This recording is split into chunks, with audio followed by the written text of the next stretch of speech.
Wapendwa mahujaji wa matumaini, Kristo ndiye tumaini letu. Huku tukiendelea na safari yetu ya maisha ya matumaini na kwa kupitia tafakari zetu za Ishi Neno, tungependa kutoa katekesi fupi juu ya mwaka mzima wa kiliturujia, tukiangazia vipindi mbalimbali na jinsi vipindi hivi vinavyoweza kutusaidia kuishi kwa ukamilifu maisha yetu ya Kikristo. Ndugu zangu wapendwa, mwaka wa kiliturujia ni safari ya kiroho ambayo kanisa linatualika kuitembea kila mwaka pamoja na Kristo.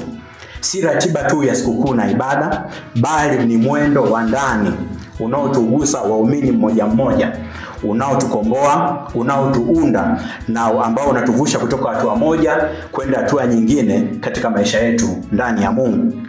Katika vipindi vyote hivi mbalimbali, yani Majilio, Christmas, kipindi cha kawaida cha mwaka, Kwaresma, kipindi cha Pasaka na kipindi cha kawaida sehemu ya pili, tunamwona Yesu Kristo akizaliwa, akikua, akitufundisha, akipitia mateso, akifufuka na mwisho wa siku akitushirikisha Roho Mtakatifu.